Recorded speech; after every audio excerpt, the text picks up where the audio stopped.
ನೋಡಿ ರಫೇಲ್ ಫೈಲ್ಗೂ ಬೆಂಕಿ ಬೀಳುತ್ತೆ. ಎರಡನೇದು ಶಿಕ್ಷಣ ಸಚಿವಾಲಯಕ್ಕೆ ಏನು ನೀಟ್ ಪರೀಕ್ಷೆ ಒಂದು ಹಗರಣ ಕೇಳಿ ಬಂತು, 22 ಲಕ್ಷ ವಿದ್ಯಾರ್ಥಿಗಳ ಜೊತೆಯಲ್ಲಿ ಚೆಲ್ಲಾಟ ಆಡಿದಂಥ ಕೇಂದ್ರ ಸರ್ಕಾರಕ್ಕೆ ಶಾಪ ಇದು. ಯಾಕೆ ಬಹುಶಃ ಆ ಶಿಕ್ಷಣ ಸಚಿವಾಲಯಕ್ಕೆ ಬೆಂಕಿ ಬೀಳುತ್ತೆ. ಮೊನ್ನೆ ವೆಸ್ಟ್ ಬೆಂಗಾಲಲ್ಲಿ ಏನೊಂದು ಚುನಾವಣೆ ನಡೀತು, ಮರು ಚುನಾವಣೆ ನಡಿಬೇಕಂದ ತಕ್ಷಣ 4,000 EVM ಬಾಕ್ಸ್ಗಳು ಸುಟ್ಟೋಗ್ತವೆ. ಬಹುಶಃ ಇದು ಬೆಂಕಿ ಅಲ್ಲ ಸರ್, ಪ್ರಜಾಪ್ರಭುತ್ವನ ಬೆಂಕಿಯಲ್ಲಿ ಹಾಕೊಂಡು ಸುಡ್ತಾ ಇದ್ದಾರೆ ಯಾರು? ಕೇಂದ್ರ ಸರ್ಕಾರದ BJP ಸರ್ಕಾರ. ಅದಕ್ಕೆ ನೀವು ಯಾಕ್ರಿ ತಲೆ ಕೆಡಿಸ್ಕೋತೀರಿ?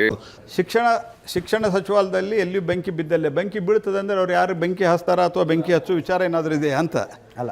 ನೀವು ಓದದ್ ಕಲರಿ ಅನ್ಎಜುಕೇಟೆಡ್ ಬಡೇತವ. ಆಕ್ಚುಲಿ ಕರೆಕ್ಟ್ ಮಾಡ್ಕೊಳ್ಳಿ, ಶಿಕ್ಷಣ ಸಚಿವಾಲಯಕ್ಕೆ ಬೆಂಕಿ ಬಿದ್ದಿಲ್ಲ. 5 ಕಿಲೋಮೀಟರ್ ದೂರದ ಬೇರೆ ಒಂದು ಕಟ್ಟಡ ಅಲ್ಲ, 5 ಕಿಲೋಮೀಟರ್ ದೂರದ ಬೇರೆ ಒಂದು ಕಟ್ಟಡದಲ್ಲಾಗಿತ್ತು ಸರ್. ಒಂದು ನಿಮಿಷ, EVM ಮಷೀನ್ಗಳಿಗೆ ಬಿದ್ದಿರೋದು ಹೌದು. ಇವತ್ತು ವೆಸ್ಟ್ ಬೆಂಗಾಲ್ದಲ್ಲಿ ಆಡಳಿತಕ್ಕೆ ಬಂದು 1 ತಿಂಗಳಾಗಿದೆ. ಅಲ್ಲಿರೋ ಗುಂಡಾ ಶಕ್ತಿಗಳು, ಅಲ್ಲಿರುವಂಥ ಇನ್ಫ್ಲಿಟ್ರೇಟರ್ಸು ಅನೇಕ ಸಂದರ್ಭದಲ್ಲಿ ಇಡೀ ವ್ಯವಸ್ಥೆ ಒಂದೇ ದಿವಸದಲ್ಲಿ ಕಂಟ್ರೋಲ್ ಬರಲ್ಲ. ಯಾರು ಬೆಂಕಿ ಹಚ್ಚಲಿಕ್ಕೆ ಅಕಸ್ಮಾತ್ ಅದು ಆಕ್ಸಿಡೆಂಟ್ ಅಲ್ಲದೆ ಯಾರಾದರೂ ದುರುದ್ದೇಶಪೂರಿತವಾಗಿ ಬೆಂಕಿ ಹಚ್ಚಿದರೆ ಅವರನ್ನು ಅತ್ಯಂತ ಗರಿಷ್ಠವಾದಂಥ ಶಿಕ್ಷೆಯನ್ನು ಅಲ್ಲಿನ ಭಾರತೀಯ ಜನತಾ ಪಾರ್ಟಿ ಸರ್ಕಾರ ಕೊಡ್ತದೆ. ಮತ್ತು ಅಲ್ಲಿನ ಅನೇಕ ಮಂತ್ರಿಗಳು, ಮುಖ್ಯಮಂತ್ರಿಗಳಾಗಿ ನನ್ನ ಜೊತೆಗೂ ಅವ್ರ ಸಂಬಂಧಗಳಿದೆ. ಸರಿ, ಆಯ್ತು. ಮತ್ತು ನಮ್ಮ ಸರ್ಕಾರವು ಕೂಡ ಈ ಥರ ಸಂಗತಿಗಳನ್ನು ಯಾವತ್ತಿಗೂ ಸಹನೆ ಮಾಡೋದಲ್ಲ. ಆದರೆ ಇನ್ನು ಕಾಂಗ್ರೆಸ್ ಪಾರ್ಟಿ ಅಥವಾ ಪ್ರಜಾಪ್ರಭುತ್ವದ ಬಗ್ಗೆ ಮಾತನಾಡೋದು, ಈ ದೇಶದಲ್ಲಿ ಕನಿಷ್ಠ ಪಕ್ಷ ನಾನು ಹೇಳೋದು at least at any one point of time, I am not replying only to him, Congress ಪಾರ್ಟಿಗೆ ಪ್ರಜಾಪ್ರಭುತ್ವ ಇನ್ಸ್ಟಿಟ್ಯೂಷನ್ನು ಇದರ ಬಗ್ಗೆ ಮಾತಾಡಲಿಕ್ಕೆ ಯಾವ ಅಧಿಕಾರನೂ ಇಲ್ಲ. 300 ಪುಸ್ತಕಗಳನ್ನು 300 ಬುಕ್ಸ್ ನೆಹರೂರಿದ್ದಾಗ ಬ್ಯಾನ್ ಮಾಡಿದರು. ಹಾಗಾಗಿ ಪ್ರಜಾಪ್ರಭುತ್ವದಾಗೆ ಕಾಂಗ್ರೆಸ್ ಅಟ್ಲೀಸ್ಟ್ ಮಾತನಾಡಬಾರ್ದು, ಯಾಕಂದರೆ ಅವರಿಗೆ ಎಮರ್ಜೆನ್ಸಿಯಿಂದ ಹಿಡ್ಕೊಂಡು ಯಾವುದೂ ಅಧಿಕಾರ ಇಲ್ಲ. ಪೀಪಲ್ ರೆಪ್ರೆಸೆಂಟೇಷನ್ ಆ್ಯಕ್ಟ್ ಪ್ರಕಾರವಾಗಿ, ಕಾನ್ಸ್ಟಿಟ್ಯೂಷನ್ ಆಫ್ ಇಂಡಿಯಾದ ಪ್ರಕಾರವಾಗಿ ನಮ್ಮ ದೇಶದಲ್ಲಿ ಇಲೆಕ್ಷನ್ ಕಮಿಷನ್ನ ಮೊದಲು ಹೆಂಗೆ ಅಪಾಯಿಂಟ್ಮೆಂಟ್ ಮಾಡ್ತಾಯಿದ್ರು? ಮೊದಲು ಅಪಾಯಿಂಟ್ಮೆಂಟ್ ಮಾಡ್ತಾಯಿದ್ರು ಪ್ರಧಾನಮಂತ್ರಿಗಳು ಒಬ್ಬನ್ನು ಸೆಲೆಕ್ಟ್ ಮಾಡ್ತಾಯಿದ್ರು. ಮುಂದೆ ಅದು ಜವಾಹರ್ಲಾಲ್ ನೆಹರು ಇರ್ಬೋದು, ಲಾಲ್ ಬಹದ್ದೂರ್ ಶಾಸ್ತ್ರಿ ಇರ್ಬೋದು, ಇಂದಿರಾ ಗಾಂಧಿ ಇರ್ಬೋದು, ಆ ನಂತರ ಬಂದಂಥ ನರಸಿಂಹರಾವ್ ಇರ್ಬೋದು, ರಾಜೀವ್ ಗಾಂಧಿ ಇರ್ಬೋದು, ಎಲ್ಲರ ಕಾಲದಲ್ಲಿ, ಮನಮೋಹನ್ ಸಿಂಗ್ ಕಾಲದಲ್ಲಿ ಸರಿ ಆಯ್ತು ಕೇಸನ್ನು ಹಾಕ್ತಾರೆ, ಒಂದು ಯಾಚಿಕೆ ಹಾಕ್ತಾರೆ. ಅದರಲ್ಲಿ ಏನು ಕೇಳ್ತಾರೆ, ಈ ಅಪಾಯಿಂಟ್ಮೆಂಟ್ನಲ್ಲಿ ಒಂದು ಸಿಸ್ಟಮ್ ಇರಬೇಕು, ಇದು ಕೇವಲ ಪ್ರಧಾನಮಂತ್ರಿಗಳು ಮಾಡಬಾರ್ದು ಅಂತ. ಪ್ರಧಾನಮಂತ್ರಿಗಳು 75 ವರ್ಷ ತನಕ ಮಾಡಿದವರು ಅವರು. ಓಕೆ, ಅದಕ್ಕೆ ಕೇಂದ್ರ ಸರ್ಕಾರಕ್ಕೆ ಒಂದು ನೋಟಿಸ್ ಬರ್ತದೆ. ಏನಾಯ್ತಣ್ಣ, ಯಾಕಣ್ಣ? ಕೇಂದ್ರ ಸರ್ಕಾರದ ಒಪಿನಿಯನ್ ಕೇಳ್ತಾರೆ. ಹಿಂಗೆ ನಮ್ಮ ಮುಂದೆ ಒಂದು ಪಿಟಿಷನ್ ಬಂದಿದೆ, ಆ ಪಿಟಿಷನ್ದಲ್ಲಿ ನಿಮ್ಮ ಅಭಿಪ್ರಾಯ ಏನು? ಕೇಂದ್ರ ಸರ್ಕಾರ ಏನು ಹೇಳಿದೆ ಗೊತ್ತಾ? ಇಲ್ಲ, ಇದಕ್ಕೊಂದು ಸಿಸ್ಟಮ್ ಮಾಡಬೇಕು ಅಂತ ನಾವು ಕಾನೂನು ತೊಗೊಂಬರ್ತೀವಿ. ಯಾವ ನಾಟ್ ಸೆಟ್, ಇಲ್ಲೆಲ್ಲ ಇಲ್ಲಿವರೆಗೆ ಹಿಂಗೆ ಮಾಡಿದರೆ ಹಿಂಗೆ ಮಾಡ್ತೀವಿ ಅಂತ ಹೇಳಿಲ್ಲ ನಾವು. ಯಾರು ಇದ್ರ ಬಗ್ಗೆ ಮಾತನಾಡಿದಾರಲ್ಲ ಅದನ್ನು ಅರ್ಥ ಮಾಡ್ಕೊಳ್ಳಿ.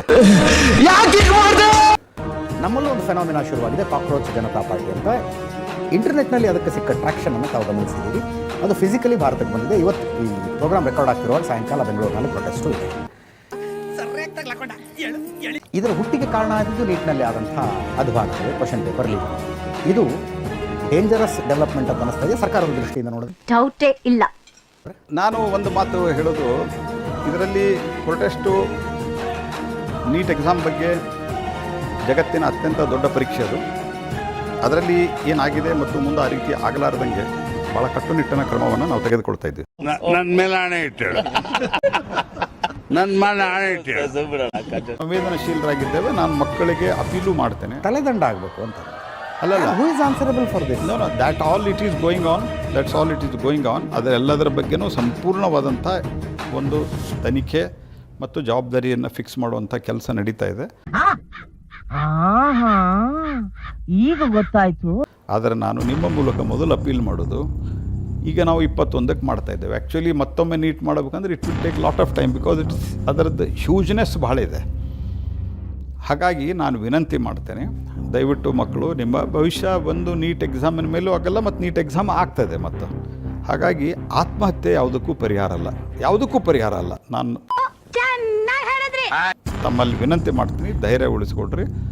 ನಮಗೆ, ನಮ್ಮ ದೇಶಕ್ಕೆ, ನಮ್ಮ ದೇಶದ ಮುಖಾಂತರ ನಿಮಗೊಂದು ಭಾಳ ದೊಡ್ಡ ಭವಿಷ್ಯ ಇದೆ. ತಪ್ಪುಗಳು ಇಷ್ಟು ದೊಡ್ಡ ದೇಶದಲ್ಲಿ ಆಗ್ತಾ ಇರ್ತಾವೆ, ಅದನ್ನು ಸರಿ ಅದ್ರ ಇಂಟೆನ್ಷನಲ್ಲಿದೆಯಾ? ಮೊದಲು ನಂಗೆ ಹೆಂಗೆ ಭ್ರಷ್ಟಾಚಾರವೇ ಒಂದು ಇಂಟೆನ್ಷನ್ ಇರ್ತಿತ್ತಲ್ಲ, ಅದಿದೆಯಾ? ಅದಿಲ್ಲ ಈಗ. ಸೊ ಹಾಗಾಗಿ ನಾವು ಅದನ್ನು ರೆಕ್ಟಿಫೈ ಮಾಡ್ತಾ ಇದ್ದೀವಿ. ಮತ್ತು ನಮ್ಮ ಪ್ರಧಾನಮಂತ್ರಿಗಳು ಇದರ ಬಗ್ಗೆ ಭಾಳ ಸೆನ್ಸಿಟಿವ್ ಆಗಿದ್ದಾರೆ. ಮತ್ತೆ ಭೇಟಿಯಾಗೋಣ. ನಮಸ್ಕಾರ.